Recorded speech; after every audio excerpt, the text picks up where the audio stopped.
Good evening, everybody. This is another Thursday evening, and we are here again with another episode of Rings That Bind.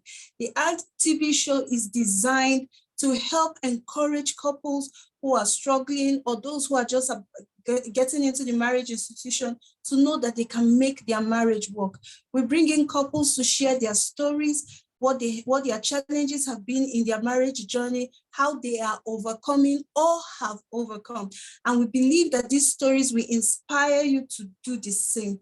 This show is brought to you by Bridge Afrique Magazine, Home of Bliss, and Panacea Ville International. My name is Nancy Oblite. I'm a marriage coach and a behavioral change expert. I'm also the host of this show. Welcome to this lovely evening. We're going to have a fantastic time together, I am very sure. Today on the show, we have a couple that I'm certain we're going to learn so much from. I've been looking forward to this edition. And they are none other than, should I say Dr. or Pastor Barnabas Alayande and his beautiful wife, Mrs. Folashade Barnabas Alayande. Welcome, sir and ma, to the RTV show. Thank you so much. Yeah. Thank you, ma'am. So the pair have been married for 11 years and they are blessed with 4 biological children. They've had the opportunity to raise more than 4, but 4 are their biological children. Before we go on to our conversation, we want to get to know you a bit. So can you introduce yourselves and tell us a bit about you? They say ladies first, huh? So I'm Folashade Barnabas Alayande. That's Okay. So I'll take up from there. She's an amazing woman. Has a background in engineering. She's a trained engineer, and then pivoted to business. So she's a business person. Has done quite a bit of work in business or creating businesses. She then moved over to education. So she has a rich background, and currently she's taking care of all of us, doing a lot of hard work in the house and managing our family. I am Barnabas Alayande.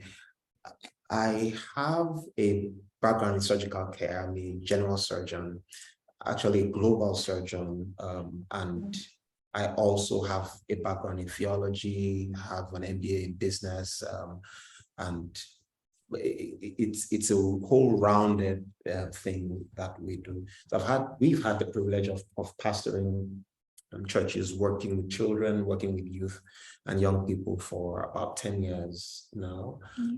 And we also have had the privilege of doing quite a lot of things, overlapping in many ways. We have very different backgrounds. We came from very different places. I was raised by more or less a single mother. I was raised by my mom, who's a powerful powerhouse, and helped to shape our ethos of life, raised 3 of us in a powerful one-handed gesture. And she was raised by two parents. One is a police officer.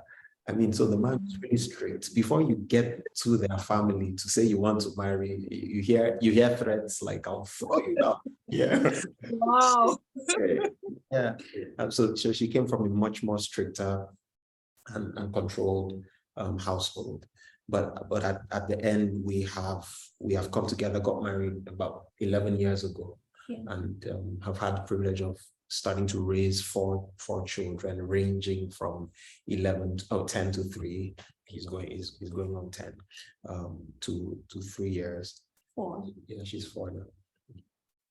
And really, it's been a blessing and a privilege to walk this journey with her. We currently live in Rwanda, live and work in Rwanda, though our work is, we consider ourselves very apostolic people. Our work is all over sub-Saharan Africa and actually the world. So we travel a lot, keep the children. We homeschooled for a certain segment of our lives, and then eventually transition them to certain schools. We've done so many different businesses and different things here and there. This is the creative force in our family. And so that's just a basic introduction to our very, very complicated lives. Yeah, and very busy ones too, because when you hear someone who is a surgeon, then a global surgeon, you know that there will be a lot of travels involved, a lot of moving around, and then there are kids to take care of, especially at this age and all. I'm sure you guys are doing a fantastic job, and I salute you. Like when I hear 4 children, I'm like, what is your strength? I have 2, and I'm not planning on adding another to my 2. Yeah, No, so don't worry, Mrs. We also are not planning on adding another biological. Yeah. So I want to know, how did you meet? Now you talked about a very strict father, so I want to get the gist a bit. How did you meet? What made you decide to settle down together? And those early days, how was the journey like? I should start. Yeah. Okay, so I had the privilege of going to serve in Eastern Nigeria, Imo State. And the challenge was that it didn't look like the best place. My mom was working with government at the time and straight away said, look, where do you want to serve? Her friends were putting pressure on me once I got out of med school and I had my internship.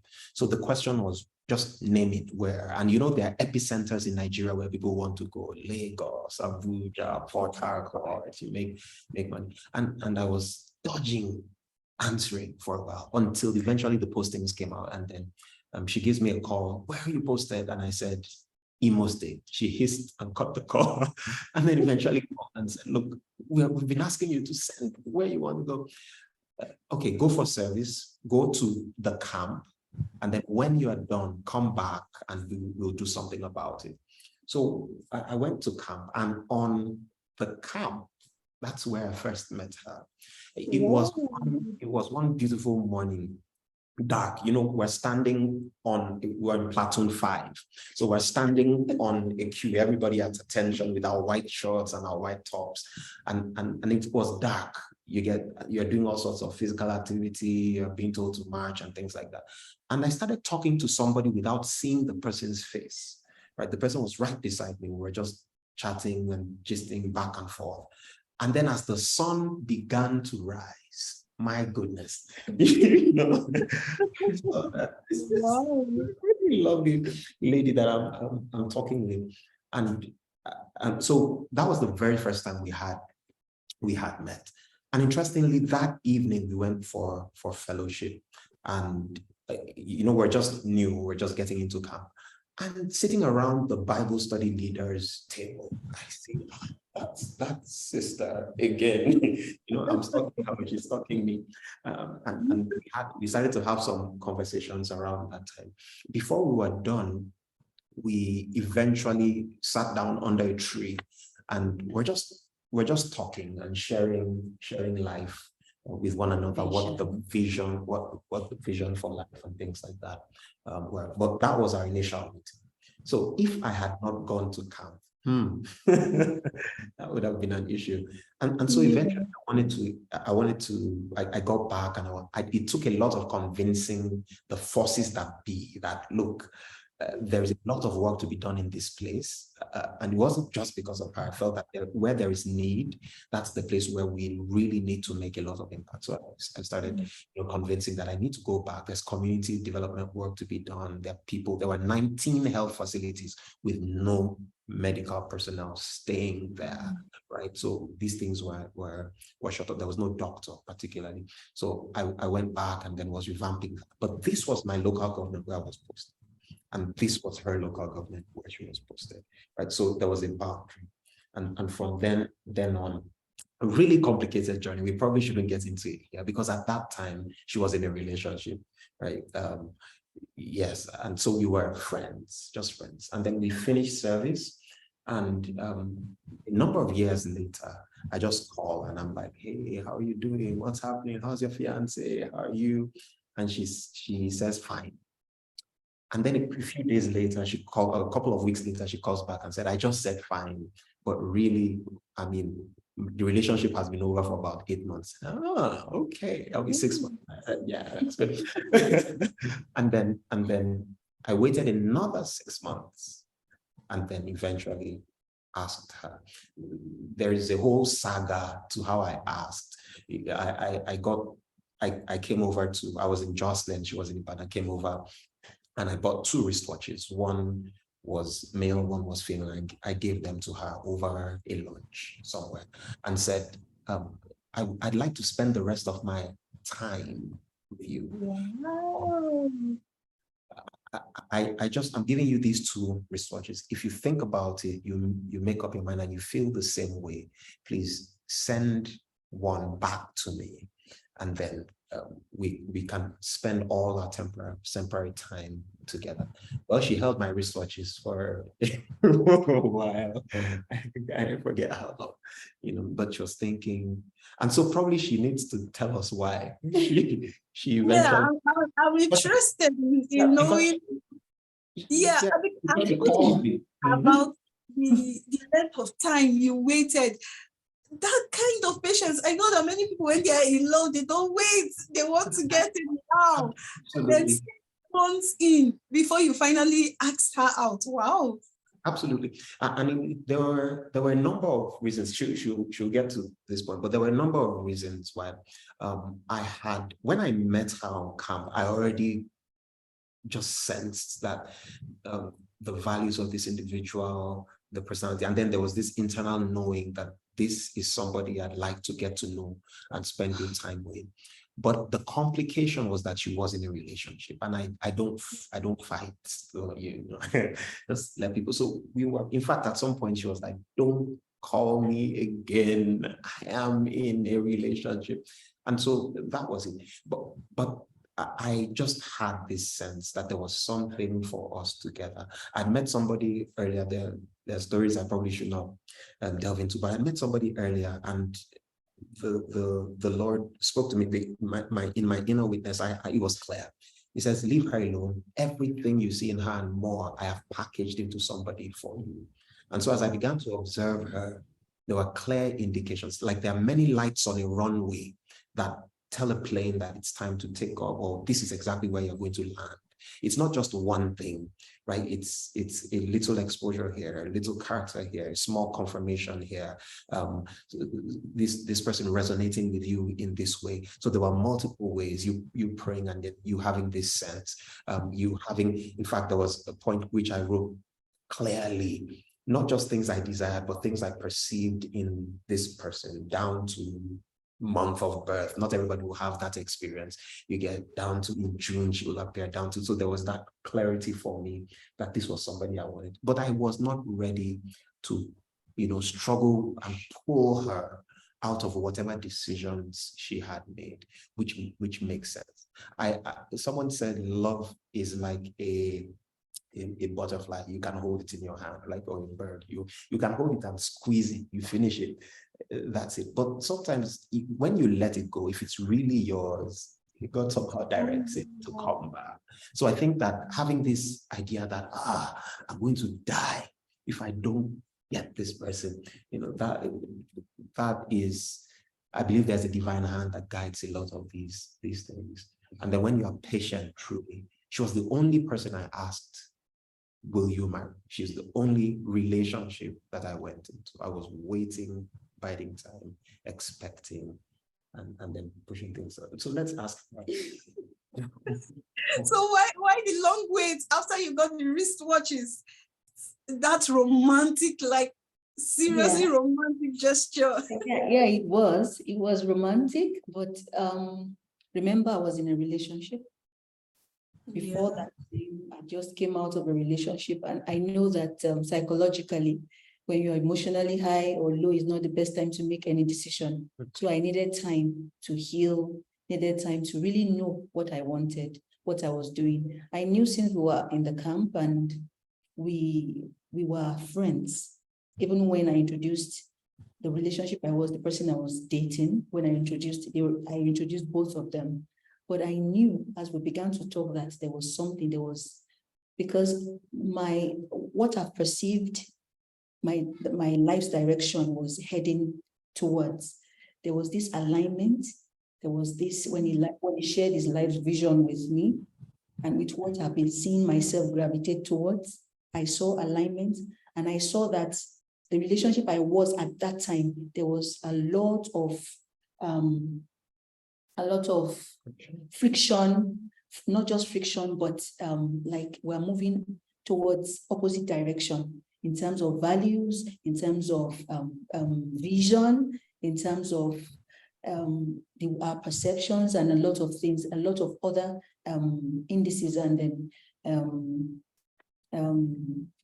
points. So I knew that I had made a mistake, but talking with him, I knew that being in that, continuing our friendship, just friendship, will not be healthy.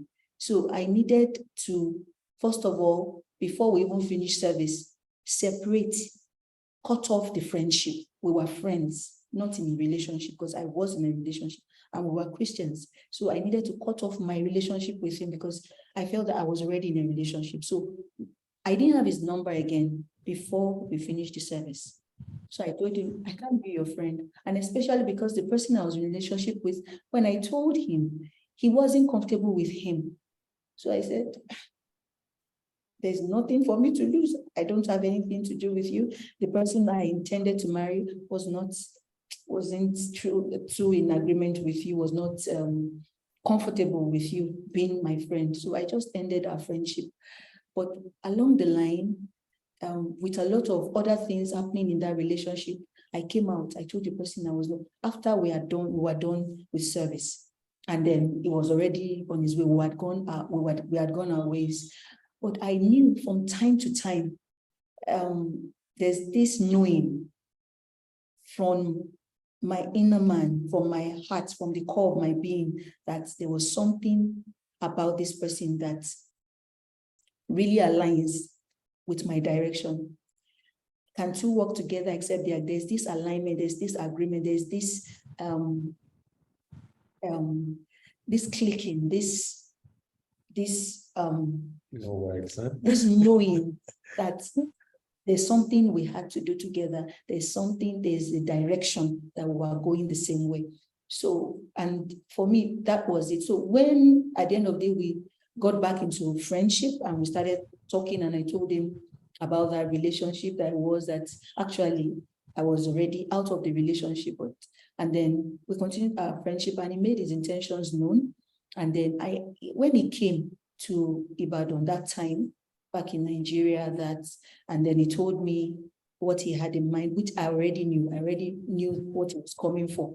So, and I just needed more time to be sure, because I knew it was just going into friendship, was going to something for a lifetime. The time of that waiting and taking a very decisive and a concrete decision, something I would look forward to later and I would not regret, and confirming over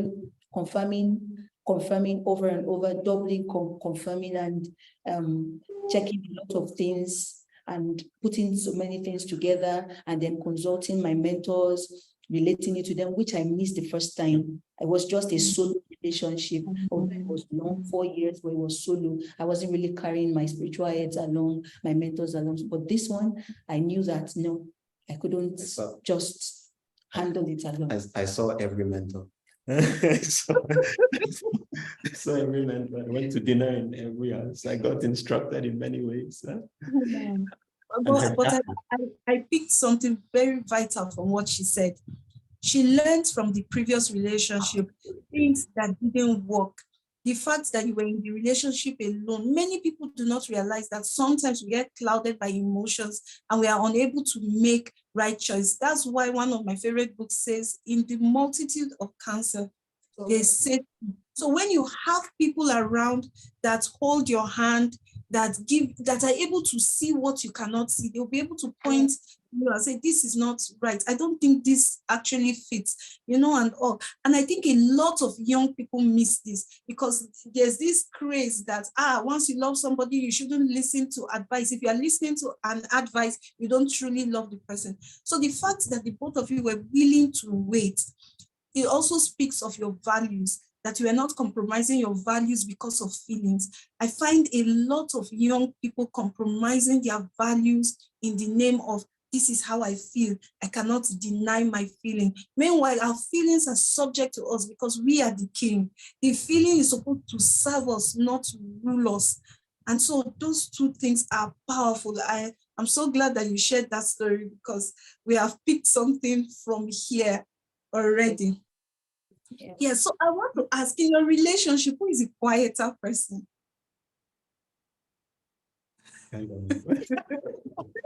He's the one. He's the one. Because I know that in every relationship, or most relationship, one person talks more than the other, and it's kind of like sweet, because when this person is talking, there's somebody to listen. But if two people are talking, nobody to listen. So that combination just easily works. However, when we get married, sometimes it begins to become a challenge, because we are feeling like, why is it that I have to do all the talking? Or the other person is feeling, why are you bugging me always with a lot of talk? I want to have my space. Have you had any of such challenges in your relationship? Okay. Yeah, so I'm laughing because she reminded me of something earlier in the day. Okay, so earlier in our marriage, because I was raised, it was a big family. We talked so much, played so much, had fun, and you express yourself and you just keep talking. So when we got married, I already knowing him in our courtship, in the lead up to marriage, and our courtship was very short, about 7 months. From the point we agreed to marry, by November, we got married in June. So knowing, I've known all that is more reserved, more quiet, though he's able to express himself, talk when it's necessary and all that. Not that he just bottles up things and then he doesn't release. He's very objective, and then he can actually present himself, explain himself out. But when we got married, I realized that I talk more. I will want to continue this discussion, tell him about things, both trivial, both sensitive, both important, both fun, humorous, and everything, just the discussion. And today I was giving him a scenario that for me, it looked like a particular, like a program that you're running, the communication life, and then you have a lot of courses to take, both elective and core courses, and everything actually is important for you to graduate, for you to gain mastery in that particular program. I said, so communication is like that. Some are trivial, some are important, all this make up a good communication. It can't just be strict, it can't just be serious, and it sometimes is humorous, and all these things help our communication. But it wasn't so. So I remember one particularly. We were on our way close to NYSC in Jos, that road, Mihango Road. And then I'd been talking in the car. After a while, now turned to him. You've not been saying anything. And he said his mouth was paining him.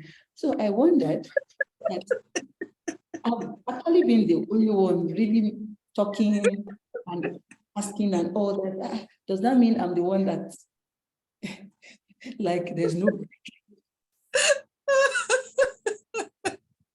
Like, seriously, please, doctor, how does a person... And I've never heard such in my life, that anybody with my mouth is paying me for talking.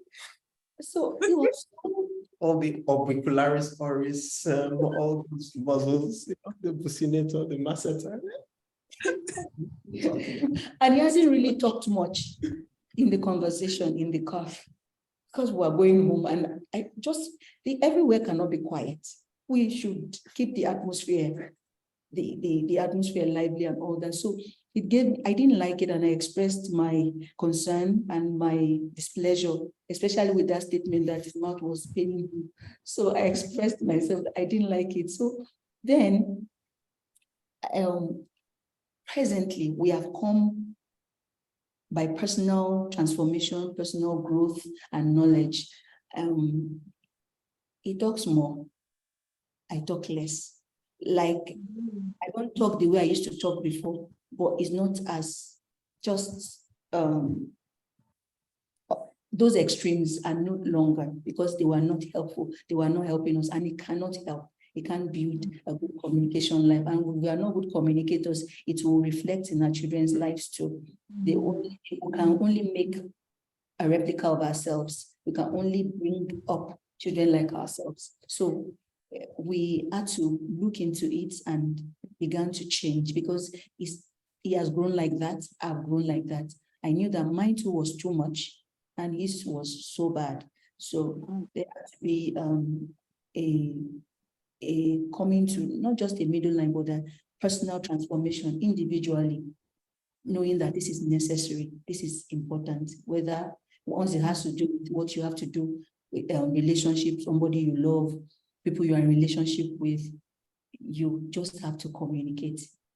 And by the way, that was not a malicious statement. That was like actual, true. Like, yeah, it wasn't. I'm serious. It was. It was the truth. I kind of like to think of myself that I don't have the capacity to say things like that, miscarring me, but genuinely. So it's now, we began to understand that there is the need to really express and then communicate with each other. And there is the need to also give space in communication. I like quiet. Like quiet is something to me, helps you meditate, helps you to think about the future, helps you to even talk to God. There's that space, right? And that space needs to be created. But again, you need to be able to communicate concerning certain things. I prefer to listen. Even till today, I prefer to listen than to speak. And I think it's good in a sense. Yeah. But when you're in a relationship and you don't talk about things, even things that are not the core course, she uses the illustration of, this is all of life is this curriculum. There are core courses you need to talk about, but there are now elective courses that, well, maybe not. You need to pass all of them to be able to come up excellently. So I began to learn how to talk about the electives more and more. I think that we're in a good place. Now. Wow, that's interesting. I like that analogy of causes and all, because some people tell me when they come in for counseling or coaching, they tell me, please, my wife just wants me to talk about irrelevant stuff. They don't, the mundane things, the things that don't matter. I like to have intellectual conversations. I like to have conversations about business or work or career. And then she's coming to tell me about a movie she just watched and the funny things that happen. So they trivialize the elective, if I may borrow your words, they trivialize those stuff. But those stuff are also important because they help you know each other better. If it was intriguing to her, you also want to know what about that thing was intriguing, why she wanted or he wanted to, or he enjoyed that thing, that he's even so interested in sharing that moment with you. I think that when people begin to look at communication beyond just the subject matter to the fact that they are enjoying time with each other, it will help to keep their communication going. So that is really powerful. I like that. I'll use it. I'll borrow it from you, and I'll use it regularly as an analogy. I want to say that she was my lecturer in talking, right? Because I would come back from work and she would say, how did work go? And the normal tendency for me would be to think in headlines, like, fine, it went well. But she wants to hear, how many surgeries did you do? How many people did you talk with? Was there any challenge at work? What exactly happened? So she started to teach me how to move beyond the headlines to read it is. How did you feel when this happened? So what's going to be your response? And that really got me to begin to think even deeper about my own experiences. So I celebrate my lecturer. and that's fantastic, because a lot of people just do headlines. Gary Chapman says that the average couple doesn't spend 5 minutes talking. And that's very deadly for a relationship. How was work? Fine. So what happened today? Oh, normal, the normal stuff. Everything just went okay.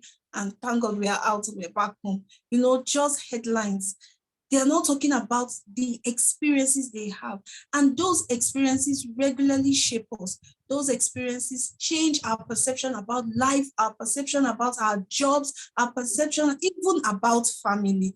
If we don't share those things, we will be changing without taking our partners along. That's why some people wake up years later and look at each other and like, please, who are you? Where did you come from? This is not who I married. Because they were not sharing the journey together. The changes happening within the journey were not being shared. And that's so powerful. That's so powerful. Thank you. So I want to ask another question. Now, this question is interesting, right? It's about conflict.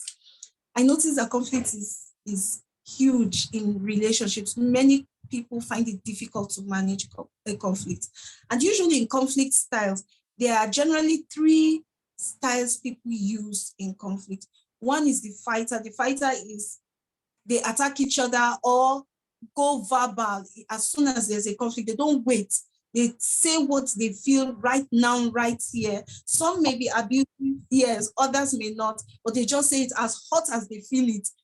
And then that's how they handle conflicts. Other people would want to resolve, sit together, have a conversation about the issues, and then come up with a solution. While other people will generally avoid, move away, withdraw when there's a problem, and then re-engage into the relationship as if nothing happened. So which of these 3 do you fall as an individual, sir? Okay, before now. Okay. No, I think I'll hand it over to her because she's studied my life. Yes, she's the expert. He's the expert Barnabasology. So, when we got married initially, when there were issues, I would just withdraw. I would just be quiet. The mood, the atmosphere, everything would change, would switch. But because he maybe just coming in and the way I would relate normally would have changed, then it will keep asking, what's the matter? I say, nothing, I'm fine. But sometimes I just want to be alone. So after a while, it keeps pestering. Sometimes in the process, he realizes some things and by himself may hit the problem, may really nail the matter. This is the guessing game. Yeah, it's a guessing game. Why is it this? Is it that? I say, no. Sometimes he gets it. And sometimes, but after a while, then I would just be open to, let's talk about it. So I realized that wasn't helping. So I was like that before. He was the one always wanting to, let's resolve, let's dialogue, yes, let's reason together. What's the matter? How do you think? How do you think? How do you? So continue. So I think that I wouldn't want to see it as an individual thing. I want to see it as a hybrid. So eventually, I think that all that body language and all that quietness and all that saying everything is fine was actually calling for some attention, was trying to say, look, there's something wrong here. You need to figure it out. If I'm really important to you, then find out exactly what it is. But sometimes it could be really tough, like, question, what's going on? Just tell me. I mean, so that was it. So it may have been, eventually we would be resolvers, but it would start on this side with a kind of avoidance, but eventually coming back to the point of resolution. And, when you're getting into marriage, sometimes you are naive as a man to the needs of a woman. So when you come in and you see that kind of thing, something in the back of your mind may be like, okay, if she doesn't want to talk, that's fine. My food is on the table. Let me go and eat. You just sort out yourself. But, this is relationship. And I think that as you know each other deeply I don't know, there are pointers. There are all sorts of pointers. All sorts of things are going on. There are alarm bells everywhere. And it's not until, for instance, somebody says, I won't have sex with you, that you know that something is going on. Like there are many emotional chains of things that are being dropped. So the person may stand, may even smile, but you kind of guess that something, this is not just the same. So let's sort this out. On the flip side, what she's talking about, our journey, along our journey, we came to this point of, that could be the theme of this discussion. It's personal transformation. It came to this point where she realizes, look, this guessing game is not earning points. It's not making things better. In fact, it's delaying resolution and allowing things to be more roundabout. And the longer you keep, you stop healing, the more chronic the wound becomes, the deeper the scars can be. And so it does make sense to resolve as soon as you can, right? As soon as it is proper, the time is right, the person is in the right frame of mind to address those issues. But once the person is in that frame of mind, you probably should not be playing this game of nothing is wrong, nothing is wrong. Yeah, and I think that when we came to that, we can very easily tell ourselves the truth. We can tell ourselves the truth once the situation and timing is correct. I mean, it's not like I'm just stressed coming back from a terrible day, God forbid, a hard day somewhere. I've had so much, and I have maybe deadlines in the next 2 hours. And as I come in, it is something about some issue that really does matter, but cannot be resolved in the moment. That it can be tabled and said, I'd like us to have a conversation. And she's great at that. She's like, I'd like to see you. There's something really important. And I'm like, I'm here. Let's see. She said, no, not now.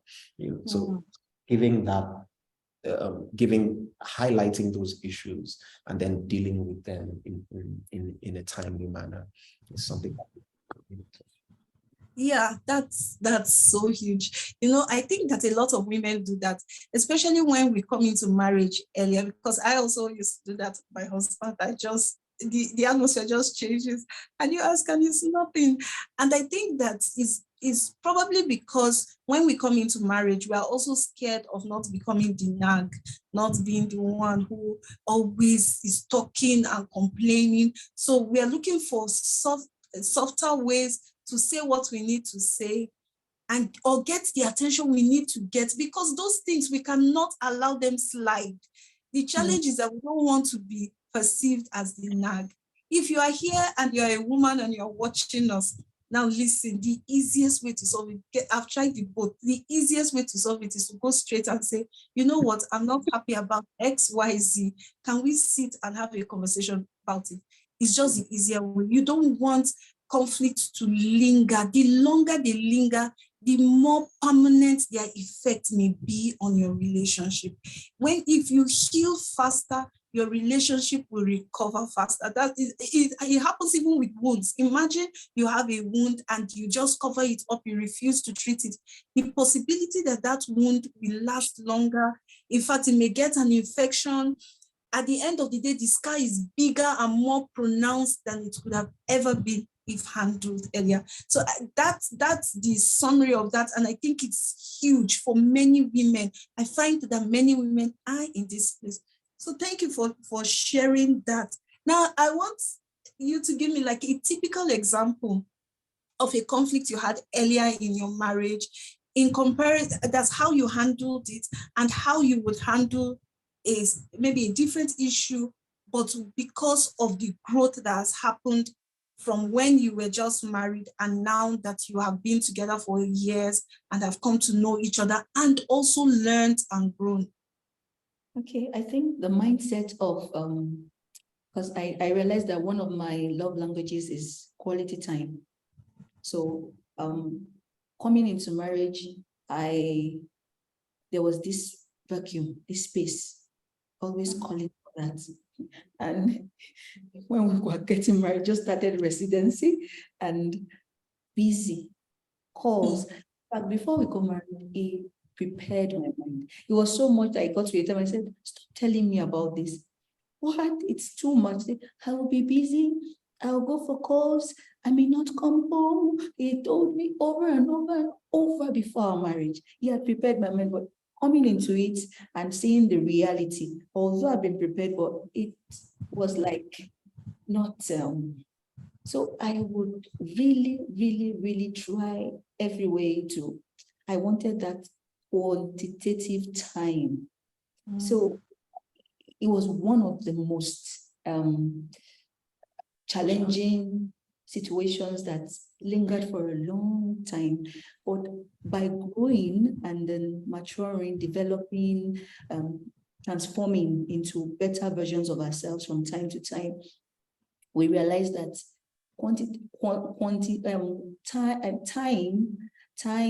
having time together, having a quality time, having time qualitatively, having a time that you are able to maximize, you are able to enjoy, having a time that, although is so small in terms of quantity, but is qualitative, the worth, the value, what you do, what you share, what you are able to achieve with that time is what really matters. People can stay together for 24 hours, but it's not, they are not getting it. The more they stay together, the more they have conflict, the more they fight. But people can have few times together for a reason, for one reason, not that it's deliberate, but it's qualitative. So that's what I think, if there's anything we have come to realize, we look forward to our time together. We plan for it, we treasure, we look for it. We try to shelve things to create that protected time together.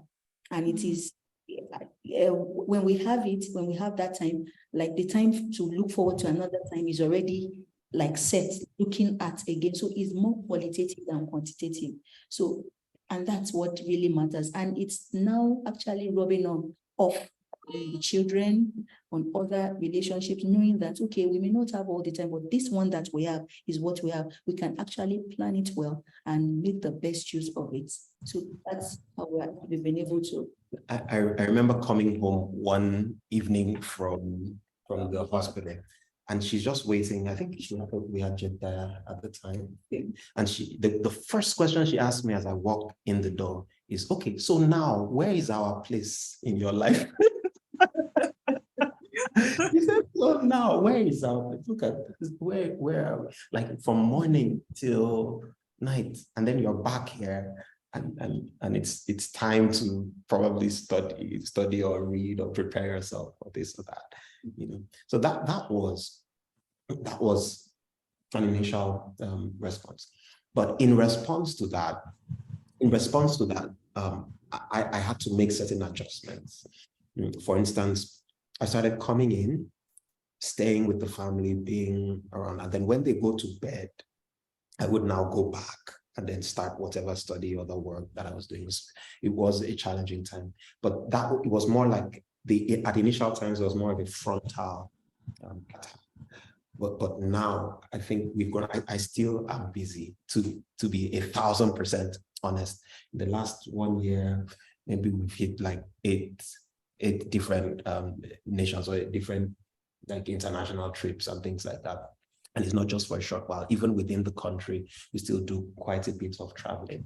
And then even at home, sometimes there has to be this protected time because there are meetings in Eastern time, US time zones, and then, but we have come to a place where we've been prioritizing quality. And then being very deliberate with the time that we have. And if there is need for more time, there is now a more loving approach in saying, I need to see you. Like, for instance, today, she said, today is your day. She has specific days that are like fully, today she's with the son, tomorrow she's with the daughter Jemima, next one. So there are days that are particularly, and times that are set aside. He said, today is your day. Let's have our time, you know. So and then you realize, so that is different from where is our place in your life now, you know. That is pretty different, and it sends about a different message, even though both, you can respond to both, but there's a way that our values have actually melded and moved together. Wow, interesting. You know, I picked a few things. First of all, her ability to influence you, because you heard her and then you made adjustments. When you come home, you rescheduled how you ran your activities so that you have time to spend with them as a family. And then when the children go to bed, you go back to doing your studies and all the other things that you needed to do. That's a principle that I teach, and we call it accepting influence. And basically, is how much influence the man accepts from his wife that matters. It matters far more, because the man is the head of the home, and all the ability to listen, the ability to empathize with the position of the other members of the family, and as a result, make changes is huge. So that's one that I picked from it. Now, the second thing I picked from the conversation is when she was talking about your scheduling of time, your scheduling of your relationship. When you engage and all, you said you have time for each child, then you also have the day that is your day. So despite the busy schedule, we are prioritizing our relationship. I think that this is something that very busy people can begin to work at, so that their relationship does not suffer in the name of building a career. Then you build a career. I met people who are 30 years in marriage. They built a career. They are all successful there. But when they come back and they are retired and they are home with their partner, there's nothing to talk about. It's boring. There's no connection. Then the wife begins to travel for Omugo here, travel there to visit the other relative, because staying at home with this man doesn't just make sense. All the time they should have used to build a life, they travel. And you know, interestingly, researchers say every couple needs to spend 2 hours that's 2 hours in a week together. If they can do that, they can keep tabs with each other. So it's not about how much time, it's about the quality. So I also picked that, the quality. You schedule the time, you are prepared for it. So when you come, you engage thoroughly and have a really quality time together. So that's something I picked from that, and I thought it was very important to reiterate, especially for our listener. Yeah. Now, researchers say that there are five main topics that couples fight about. Okay, I can run through them. One is finance. Finance is at the top. Then sex. Then parenting styles, drug and alcohol use, and then there's I forgot it. Then there's another, but there are five. When I remember, I'll say what the other one is. Communication. Sorry? I think communication. No, communication is the way they fight. The subjects they fight. Communication is in everything. That's the challenge. Okay, so now coming to parenting styles. When you got into this journey of parenting, did you notice any difference in your parenting style as a couple? Were there differences? What were they, and how have you learned to blend them? This is a serious question. I think I need a glass of water.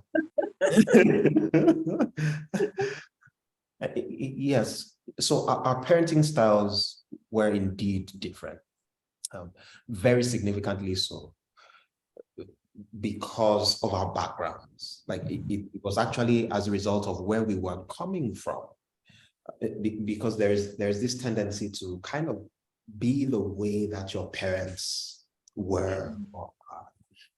I didn't have many spankings growing up. I was a very compliant child.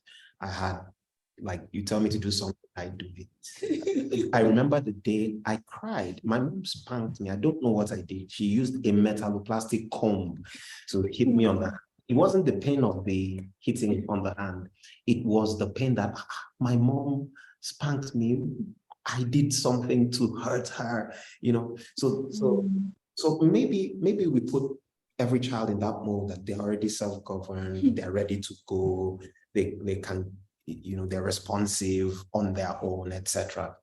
And so I was more permissive, right? I'm more like, okay, the guy needs some ice cream at 2 a.m. and 2 a.m. in the morning. Go get it. He's hungry.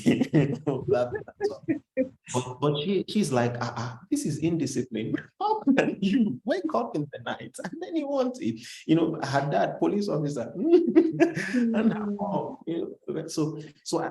I think I initially, though I had the authoritative sense, and that's where we're gravitating towards. I also had this child-driven and indulgence component to my parenting. Again, my wife used to think it's good cop, bad cop.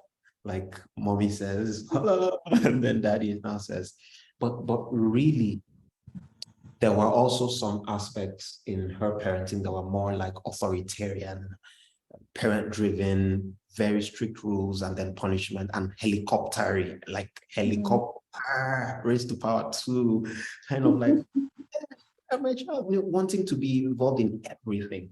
And so that one-way communication was not helping, with little consideration for the child's social and emotional, behavioral needs, and then that feedback. And as we grew, I remember there was a point at which, looking at the children, one came, another came, another came, another came. 2 on the extremes are super active, strong, ready to take decisions, can jump off a cliff if you give them an opportunity with a parachute, can climb up a tank. So those ones are now they're meshed in on 2 sides, on 2 bookends of 2 that are pretty very compliant and really quiet, would do anything that you tell them. And so that style, that authoritarian parent-driven style, was not working for, in fact, for all of them, really. But particularly for those 2, it was pushing back. Those 2 at the bookends, it was not. And so we started reading some book. My wife was doing like, let's read this one, let's read this one. And till today, I don't know the titles of the books that she read.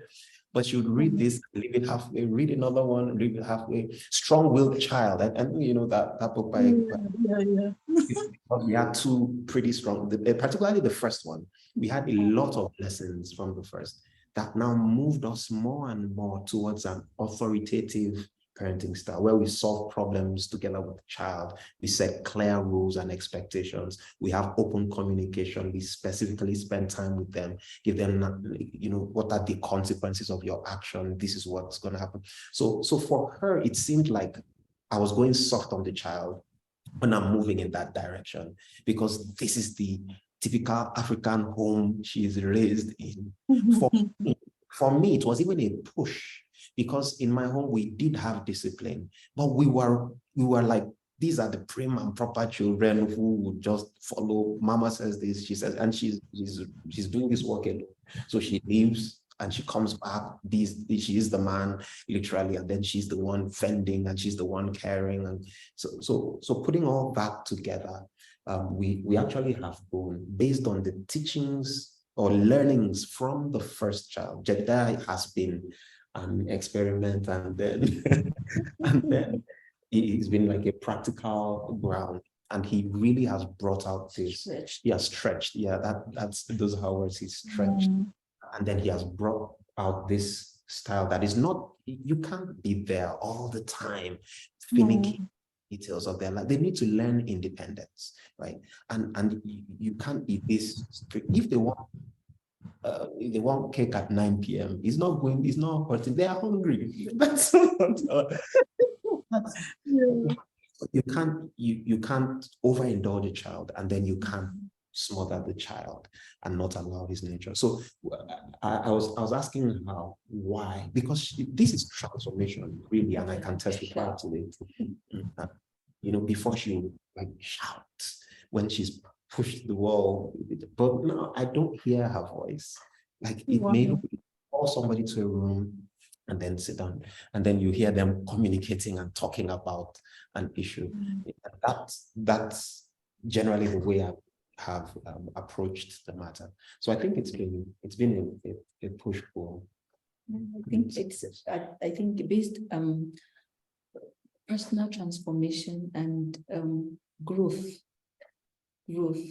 especially when you've set a goal, you try to do something in a way, you hit the rock, it's not working. It would be unfruitful to continue that way. So I tried. I realized that the mold that I was put in while being raised up, none of them could fit into it. It wasn't working. And then I realized that by the time I'm done, though my intentions were right, my heart was loving. It was with love that I would want to do, but presentations were wrong. The way I would handle it, I'll be angry. The child will not get the message. Nothing was achieved. And then in my personal work with God, I would already feel so drained, dry. I would not be able to communicate. I would feel like I've really done, I'm not myself, emotionally down and all that. So I began to just like I was in a training, and I needed a lot. There were a lot I didn't know. I needed to know what's perspective to it, to parenting. And then people who have gone ahead, the lessons they've learned, some of them have masters, practical, not just theory, the experiential. They have mastery of this aspect, and praying to God about it. God will lead you to what already He has made, the provision He has made available in people's lives, their experiences in terms of resources and all that. So it's a holistic and an overall you know, I love the fact that the both of you are so open to learning and growth. Because I find, especially in the church circle, that's where I grew, that's where I have been, you find a lot of people abdicate responsibilities like this to God and say, oh, God will take care of it, or I don't know what to do anymore. So they are not looking for additional resources. It's like kind of like praying without working, not combining. See, because ultimately wisdom, God has given some people wisdom, and that's why we even go to church, to listen to another person preach to us, because some people have mastery in different areas. And if we have people that are called as pastors, we would also have people that are called as parenting coaches, as marriage therapists, as electricians, as medical doctors, and all these people have their place in the body. So I am so glad that you have expounded on how you went through this. You prayed, you spoke to God, which is the first port of call. Then you also sought resources, sought to change, instead of forcing the children, because that's what some people do, bending the children over and backwards, ending up traumatizing them, making them less than they would have been. You chose to find a way to raise these children powerfully. And if you are listening to us and you belong to any school of thoughts that says it is not, or you should only pray and not do work, I am glad that the people who are speaking to us today are pastors. They're pastors in church. They've had experience with God speaking to them, and they are also willing and open to learning from other sources. Now, look at it, the transformation. The both of you were at two extremes, and you've walked your way to the middle to find a balance, not just for yourselves as parents, but also the healthy balance for the child to develop healthily. And so it's really powerful.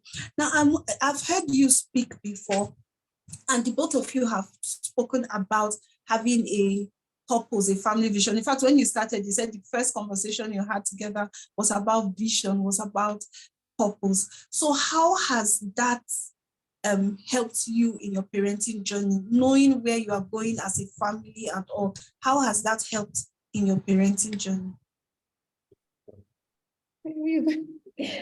Okay, I think I think you should start.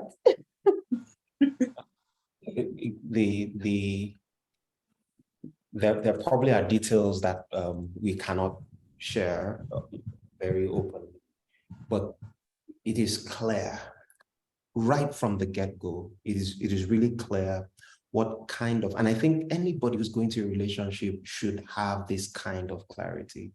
What exactly are you going into this relationship for? You know, you hear some people saying that let's just try, let's just see what will happen. If it works. Things don't just work like that. People put specific thought. In companies, there's what they call strategic planning, where you sit down and you think in 10 years, in 15 years, in 20 years, this is where this company is. If we want to take it to 100 years, this is what we want to do. Nations, the best of nations, also have strategic plans for long terms. You know, huge. Some nations actually go beyond several lifetimes to plan. And so if you're coming to something as important as marriage, that is the bedrock or the institution of that undergirds all of society, because in my opinion, if there's no proper home as an institution, then your schools are wrong, your governments are wrong, everything else is wrong. So if you don't have a strategic plan for that, you don't have a clear vision for your home, you have not, and you know, based on our background, we add clarity in seeking God's face and getting to know what the will of God or the mind of God is concerned. So if you don't have that, then there are lots of errors, multiple different things you do on the way. So for us, it was clear at the get-go. In fact, it's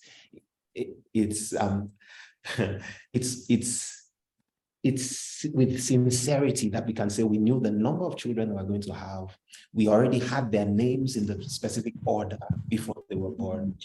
Jemima, and you know, we had this push-pull. Let's make it 3. Let's make it 4. Let's make it 3. Let's make it 4 before we got married. I said, don't worry. You see, we have 4. You know, and so eventually we have 4 children. With all that, so there was already that alignment, and we kind of perceived how they would fit into the family vision. So for the first 40 days of Jedediah's life, we were praying and fasting and seeking God, and we were every day reading this scripture over him, which captures where we believe the Lord would have him in life, you know, places where he's going to be. So every day we were reading that over him, reading that over him, reading that over him. So I think vision actually helps you to align the child into greater purpose. You're thinking more futuristically for this child, not just here and now. He's going to school. Yeah, so why is he going to this school that he's going to? What exactly will he get out of it that will help him? We have 4 children. They could easily go to the same school. In fact, there is a discount from the 4th child, right? But we see who they are, what their hands are like, and what they would, you know, we're already seeing their direction. We're seeing where they're going. We deliberately put 2 in an international baccalaureate school, 2 in a Montessori school, because there are things they're already doing and the way that they're going. So all these have implications, and they just can't be everywhere. They can't just like be at every party, just do everything, listen to everything, watch everything on TV, watch everything on their laptop. They even wear anything. So all this is kind of, it's guiding our vision as a home, is guiding what we permit the children to do, what we permit them to see, where they should be, even the very schools that they should be. We're thinking more long-term for them. So I think that influence, they eventually will decide and you train up a child in the way he should go. When he's old, he will not depart from it, but it is his growing old and deciding to walk in this specific path. But you put all the pointers, make all that available for them, and you're kind of influencing the next generation already by the vision that you have. And you know, whether we call it a vision or not, the way we raise our children already influences them and points them in another direction. So if we're thinking term, if a father is coming home drunk at night, slapping his wife, and then he's setting up a son that will likely do that, likely. Except he takes the other extreme and says, look, my father did this, I'm never going to do that. Some of us have had those experiences. But what we're saying is that we are a big influence in our children's life. And if we don't know where we are going, we're just raising them randomly. They probably will not know exactly where they are going. So the children look at us and they kind of see what is possible. They see that parents can love one another, can live with one another, can care for one another. They see that a mom can run a home well. They see that a dad can be caring, can do ministry, can still have a family. So that is already shaping their minds and their mindset. So I think it's really speaking to the future of the children. Shade. You said it all. Oh. I think he has said it all. Well, that's like so important. A lot of us, God, even our own lives, we've not planned for it, let alone plan for a family. So a lot of people are married and life just happens. How many children do you want to have? Let's go and see how many God gives us. No plan, no focus. We take children to school because of reasons of probably finance, proximity, and all. We're not looking at what we want them to be, their future and all. And I think that this is paramount. I think that is even one of the basic challenges we have as Africans, that even for our nation, we are not looking long term. Most of our plans is for 3 days, 4 days, what this president will do during his term. When the other person comes, the whole thing is scattered, rewired, and we start all over. Many of us just do haphazard job with parenting. And that's why because we don't have a future, it's hard to say what is permissible in the relationship and what is not. Or one person's goal is different from the other person. There's no harmony with the vision of the family. So the father wants the child to be X, the mother wants this for the child. I'm talking about discipline, not even career. And because of that, they do not agree on the means to achieve that discipline. This person is pulling in one direction, the other is pulling in the other direction. So that's really huge. Now, we're about rounding up. I have just 2 more questions. The first is to say, what would be your recommendation for couples who are struggling with one difference or the other? You've shared with us a couple of differences you had when you got married. I think that is general, that every couple will experience differences when they get married.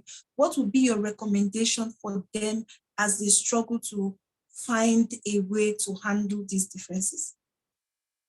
I think for me, I remember very well a scenario from the categories that you pointed out the other time when you were asking a particular question, that who is the fighter, who brings up issues, so I remembered a time in our marriage, early years of our marriage, and from time to time, it would be the one that comes forward, that says, what's the matter, let's resolve. And it kept on coming over and over and over.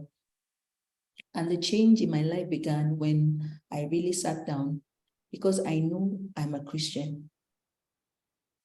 We married as Christians, we are Christians, we are believers. And I began to look inward, and I saw that I had a lot to change. There were many things that were wrong with me.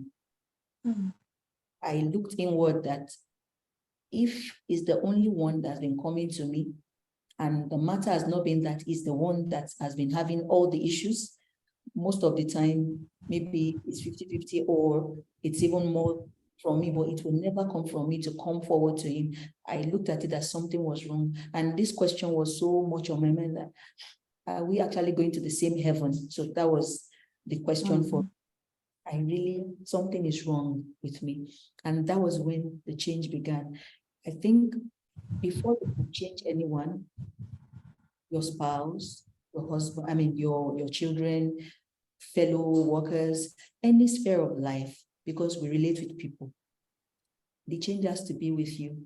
If you are not yet open-hearted inwardly, you will not be able to, first of all, make changes about your personal life. You'll not be submitted to transformation, to growth, to learning, to unlearning and relearning, to maturity in any aspect.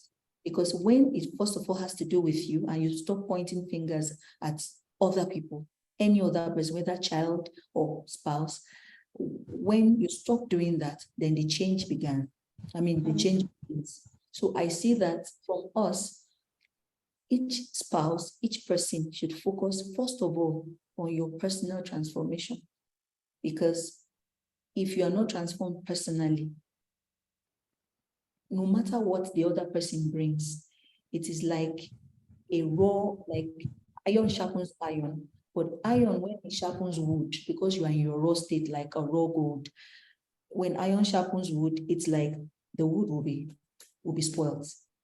Or the iron, it will not pay on both sides. It's either the wood is destroyed or the iron is blunt. So, but when the two people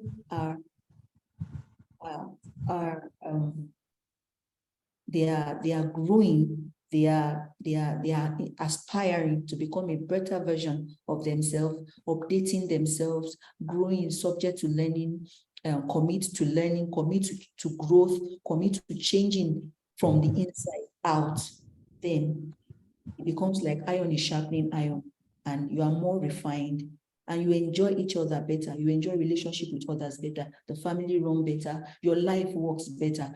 There are changes that happen, and it will be to the overall change and transformation of that person. So for me, that key thing of personal development and transformation is very, very important.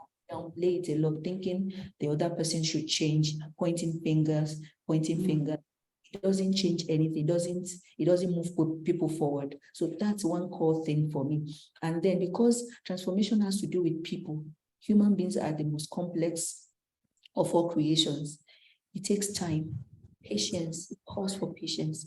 When we are not patient with ourselves, we cannot see the fruit of whatever we are aspiring to get into. Patience with the other party, because you are not that person. You can't change no man. In fact, people begin to change. You can actually be a change to others by influence. We rule by influence, not by force. So when you begin to personally become better, change, submit to learning, growing, then your influence, there's a way it provokes the other person to that kind of thing, becoming like just watching you alone, not by force, but by influence, who you are, then rubbing off on people around you. So patience, transformation and patience, it's one process I think that anybody that wants to achieve anything in marriage, in any aspect of life, should submit to. So I agree. And then integral to a lot of this, you must have heard through our conversation, is our faith. I think that this is one hack for us. And the truth is that there are many people who are Christians and they still have trouble in their relationships. But I think that both of us committing to continually grow in the fruit of the Spirit. In 1 Corinthians 13 is an amazing book. Jew, Gentile, Hindu, Muslim, who read that 1 Corinthians 13. You see, there is something, true love is patient, it is kind, it doesn't keep record of wrongs. In sense, like in 1972, exactly by 9 p.m. You know what you say, those kind of things. So it believes, it trusts, it's not rude, not envious, it's not jealous. And for us, those things are important. Look at the fruit of the Spirit, Galatians 5:23, 20-23. It talks about love, joy, peace, patience, kindness, goodness, like just kindness, opening the door for somebody, kindness, getting some water and kindness, just basic love in action, that kindness, goodness, faithfulness, gentleness, just being gentle with the person, being self-controlled. So I think that really captures that personal transformation that we're talking about. If you do it on, you can come together and try and influence each other to do that. But I think that the most important thing is to have time apart where you build these things and then you come together. So I think, again, mentorship is key. I remember, what was it? I was not eating when we just got married, and not that was just me. Like, that's just me. Breakfast, what is breakfast? That kind of thing. She knew who to call. She said, if you don't eat, I will call XYZ. She knows. Said, I'll call this. So I am submitted to her. There's somebody who oversees us, right? Somebody who can mentor. I think that young couples that are looking at those issues, who is your father? Who can mentor? Who can speak into both of your lives and you listen? So when there is nobody like that for your husband or nobody like that for your wife, then you're headed down a dangerous road, right? Because there are times you need people to speak over you. Then over and beyond just somebody speaking over you, somebody who's like an overseer, I think getting knowledge, getting training is really important. Today's time is, I have a conflict of interest because Miss Oblete she's our coach, she's our teacher. We just sat down with her or something some time back because we had evaluated our marriage for this time. When we're if I had a couple at church that were going through a hard time, and I've counseled that, I'll say, wait, this one, it passed me. This woman, give her 30 days. I'll say, just give, I know you're about to give up on this, but just give this woman 30 days with you, and I'll call her and say, go be with them. You need people like that who are experts in the subject and can speak into your lives and train you and then go through a lot. There's a lot of thought and a lot of wisdom. So I think getting professional counseling, getting people who know what they're talking about to speak to you is really important. And then in terms of values, we have something we keep talking about. When we got into marriage, we're like equity, equality, 50-50, has to be fair. You have to move beyond that, sir, man. You move beyond that. You get to a place where you're talking sacrifice, mercy, grace, tolerance, letting go. Things don't have to be cut and dry. So it's not about, I don't want the person to cheat me. Sometimes you bend over backward for this person. You create room for them. And so those are just a few things that we would advise on our journey. Above all, we know that this, and it has been real for us. It's not enough. Let me put it that way. It's not enough to just have faith or to just be a believer, or it's not enough. There is growth that must be had, right? It's a good start. In fact, it's a necessary start, but there is growth that must be had. And if you stop growing, then you get stuck along that journey of transformation. So I think it's internal, spiritual, it's also external, and then the learnings and the covering that you have. Just keep, it's a journey. Our encouragement to anybody that's listening and that's like, I wish my wife were like your wife, she listens. Your husband was like your husband, he's smiling, he's quiet. I even want a quiet husband, so, this one is always shouting. It's a process. It's a journey, right? You can't have somebody on a platform. The person that you're looking at has worked on the husband has worked on himself. They have taken time. They've been through thick and thin. And then you see this shiny thing and you think, let me just grab it. The truth is, work on your own too. And start with yourself. It can work. So that's the encouragement. I think that our society so easily throws in the towel. We're just like, he didn't buy a car for my birthday, I'm divorcing you. He didn't get me. Something small happens, you're just like, he doesn't care, I'm tired. Those kind of things. We're not in any way undermining the true difficulties that people go through. But I think that we need to be deliberate about putting effort into our homes and not letting things go just easily. We need to fight. There's this song that says, love is not a place where we come and go as we please. Right? It says, when you go, lock the door and throw away the key. The sense that we want to make this work. And I think that once we have these values, that marriage is really important. It is foundational. The home is the core of what God wants to do on the earth, the core of what can happen to society, the core foundation for our institutions, for our schools. And we place that value on it. And then we will start, putting more attention on our homes and being ready, be more gracious to our spouses, and being deliberate about our family. Well, that's like a teaching on its own.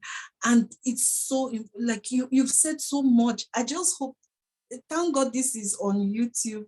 You can come back and watch it as many times as you need to, so that you digest these things. There are so many things that have just been said in this very short time that is so powerful, that if you begin to apply, you will definitely see changes. One of the things I like that we talked about is the place of patience. Now, many people, when they use patience in marriage, they talk about endurance. That's just accept what is coming. But here we are talking about patience as waiting until growth takes place. So we are doing something to improve the relationship, but we are also willing to wait until we begin to see the fruit.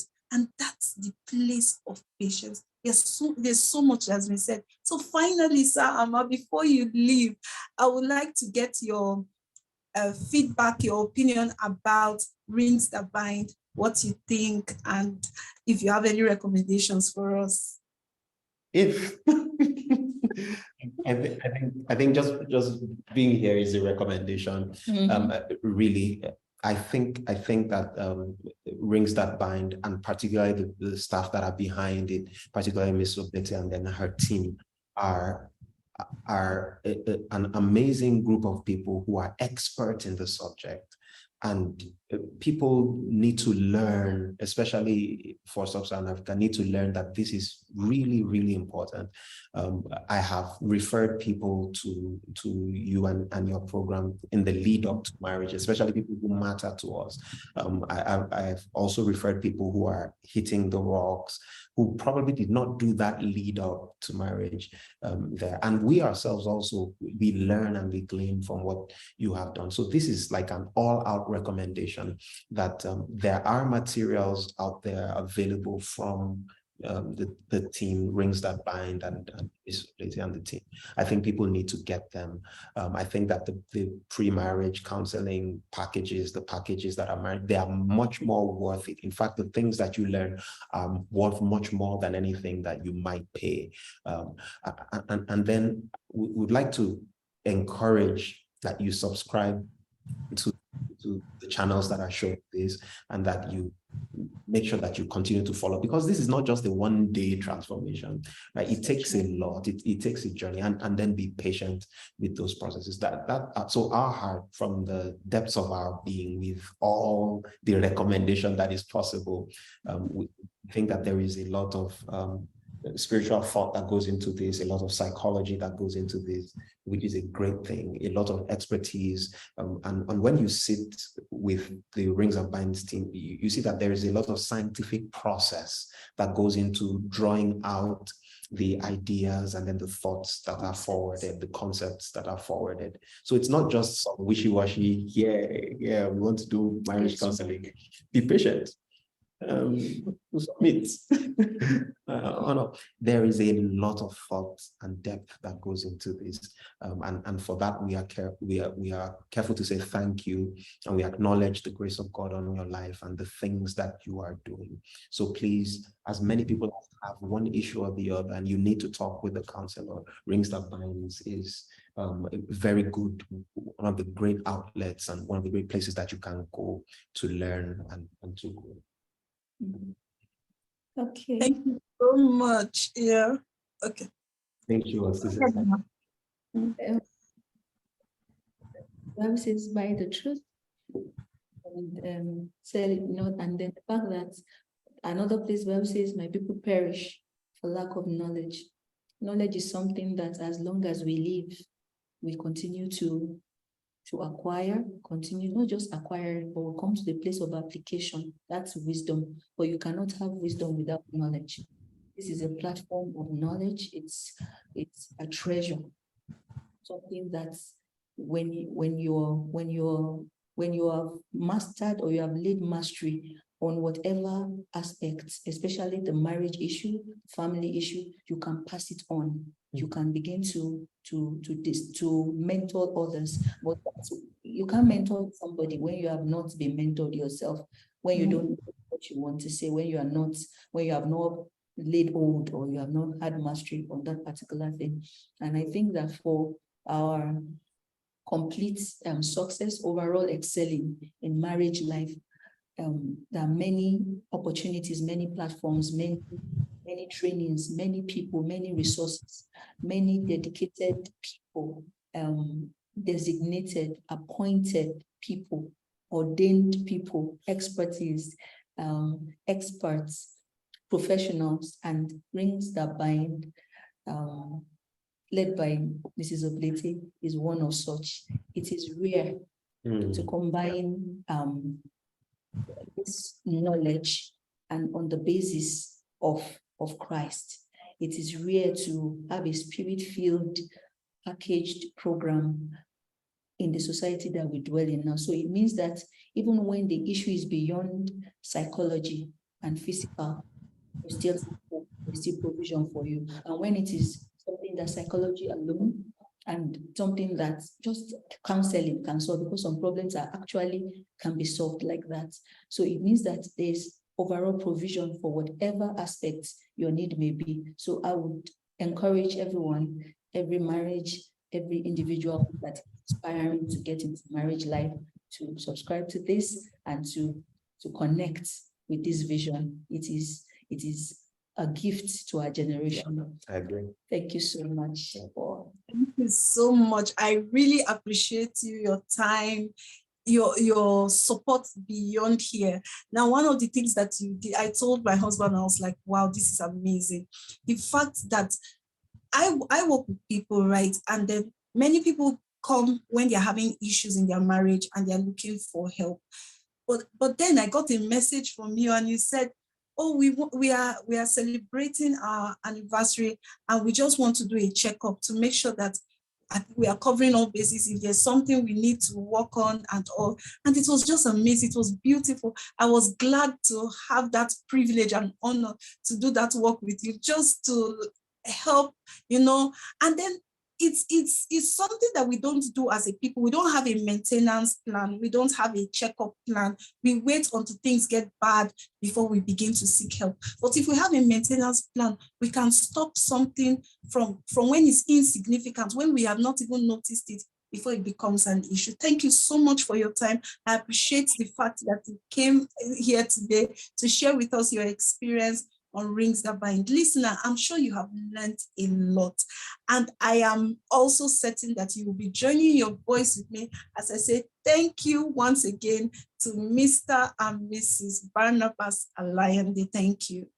Thank you so much. Thank you, Ma. Yeah. Yeah, so listener, remember we are going to be having an event very soon. It's coming from Bridge Afrique magazine. It's called 72 Hours of 72 Hours of History. It's a talent hunt for young people. They will come into one room, they'll be trained, and then they will exhibit their talents and winners will emerge. So keep your dial here. Make sure you keep connecting with us. You'll get all the details as soon as registration begins and how to participate. It's going to be taking place in various cities around Africa. We are starting with Nigeria and then it will move around. So stay tuned and remember that Rings That Bind is committed to helping you have that happy marriage. If you are struggling in any way and you are unable to create this home alone, don't throw in the towel yet. Get another voice, get somebody else that can help you. And we offer our services to you happily to help you create that marriage that you've always wanted. This is what we stand for. This is what we represent. Have a beautiful evening and Nancy Oblete.